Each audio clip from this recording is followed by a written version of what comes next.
Mesdames et messieurs, bonjour et merci de nous prendre en marche sur la matinale. Voici le journal.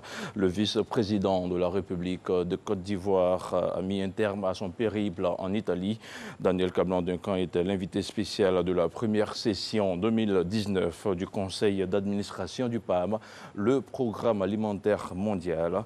Le vice-président ivoirien y a prononcé un discours portant essentiellement sur le Centre régional d'excellence contre la faim et la malnutrition pour l'Afrique de l'Ouest et du Centre. Le premier en Afrique que va abriter Abidjan après le Brésil et la Chine. Mais avant de regagner Abidjan, Daniel Kablan-Duncan a rencontré des opérateurs économiques italiens. Une rencontre avec le secteur privé italien à qui il a présenté les opportunités d'investissement en Côte d'Ivoire. Prenons à présent la direction du parc d'exposition de la Porte de Versailles à Paris, où se tient l'édition 2019 du Salon international de l'agriculture. Ce jeudi marquait la journée de la Côte d'Ivoire. Au menu, une conférence sur la coopération entre la France et la Côte d'Ivoire dans le domaine agricole. Des visites de stand, mais surtout la confirmation de la France comme pays hôte au Sahara 2019 qui se tiendra à Abidjan. Le temps fort de la rencontre avec Jean-Jacques Kwame, envoyé spécial à Paris. La Côte d'Ivoire et la France entretiennent une très bonne coopération. S'appuyant sur le plan national d'investissement agricole, PNIA 2, le directeur général de la planification, de la statistique et des projets a rappelé au cours de la conférence de presse que sur 1958 milliards de francs CFA d'investissement attendus, environ 149,1 milliards de francs CFA ont été mobilisés par les bailleurs de fonds, dont 83% de la coopération française. Mais le financement de la France a baissé. La nouvelle approche est la transformation des produits sur place et l'innovation technologique. Rechercher le financement du PNIA 2, c'est l'objectif fixé.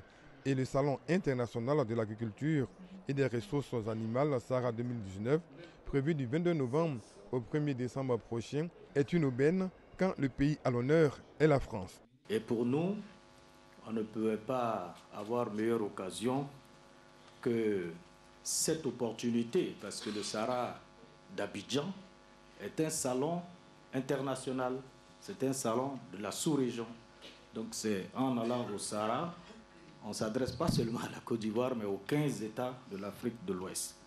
Et je suis sûr que ce sera une occasion pour nous de renforcer la coopération entre la France et l'Afrique de l'Ouest. La France, c'est notre invité spécial, qui viendra avec tous ses atouts, que ce soit dans le domaine végétal, tout comme dans le domaine des animaux et de la pêche. Donc nous disons au monde entier que le salon de cette année sera un salon extraordinaire, la destination nouvelle pour promouvoir l'agriculture, l'élevage et la pêche, c'est bien SARA Côte d'Ivoire 2019. Le ministre de l'Agriculture et de l'Alimentation, Guillaume Didier, a annoncé que la France va accompagner la Côte d'Ivoire dans sa politique agricole zéro déforestation. Puis, il a confirmé la venue de la France au Sahara. Puisque la 5e édition du Sahara à l'automne prochain à Abidjan sera le moment de partager avec vous dans votre pays les relations fortes que nous avons économiques, sociales et j'allais dire fraternelles entre nos deux pays, nos gouvernements, nos chefs d'État et nous-mêmes. La France était représentée en 2015 et en 2017 par mes prédécesseurs avec des entreprises à l'exportation. L'année 2019 sera, et l'édition 2019 sera une édition d'importance encore plus grande pour notre pays, puisque la France, et encore mille merci, est pays à l'honneur du Sahara. Alors, puisque nous sommes le pays à l'honneur, la France devra honorer cette place. Cette place, les statistiques le prouvent. La France est le premier fournisseur et troisième client de la Côte d'Ivoire. Après cette conférence, la journée dédiée à la Côte d'Ivoire a été marquée par la visite du stand du ministère des Ressources halieutiques et animales et celui du ministère de l'Agriculture et du Développement rural. Occasion pour les deux représentants du gouvernement d'échanger avec les exposants. Nous restons toujours à Paris. La journée de la Côte d'Ivoire aura permis aux différents visiteurs de découvrir la destination Abidjan. Dégustation de mets, découverte de produits agricoles et de la pêche, mais aussi du groupe folklorique de Côte d'Ivoire. C'est le programme qui a été offert aux nombreux visiteurs hier jeudi. Également envoyé spécial dans la capitale française, Hugues Hervé Blé nous replonge dans l'ambiance de la journée de jeudi, Made in Côte d'Ivoire.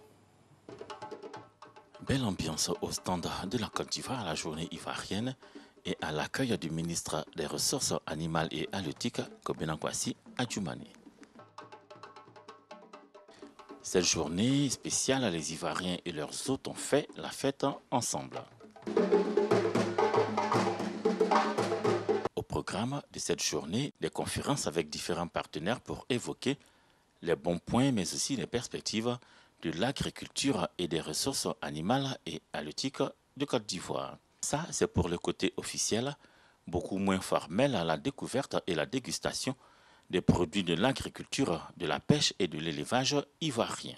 À ce rendez-vous ont répondu beaucoup de visiteurs du salon, visiblement satisfaits d'être là.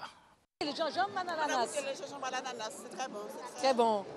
Côte d'Ivoire peut être cacao, mais je voulais juste faire une photo. Vraiment sucré, tout ce qu'il faut pour comme un bon chocolat. Présents sur les stands ivoiriens, les ministres Mamadou Sangafoua de l'Agriculture et Kobena Kwasi Adjoumani, les ressources animales et halieutiques, ont marqué leurs encouragements aux exposants ivoiriens, exposant aux petits soins des nombreux visiteurs des stands de la Côte d'Ivoire. Et ici en Côte d'Ivoire, les autorités préparent la grande saison des pluies. Les travaux engagés dans le district d'Abidjan ont pour objectif de porter la riposte aux inondations causées par les pluies diluviennes. Et sur le terrain, 4 ministres du gouvernement sont en visite. Il s'agit pour eux de s'assurer du bon déroulement des travaux afin de limiter les catastrophes.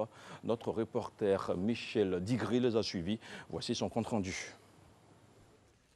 Ne pas se laisser surprendre par les pluies diluviennes de cette année.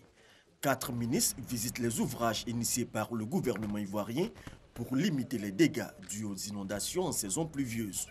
Du bassin écrêteur en cours de réalisation au quartier Génie 2000 à celui de la Riviera Bonomé, les ministres Andésiré Oloto, Sidi Touré, Joseph Sekaseka et Sidiki Diakité ont pu constater l'état d'avancement des travaux.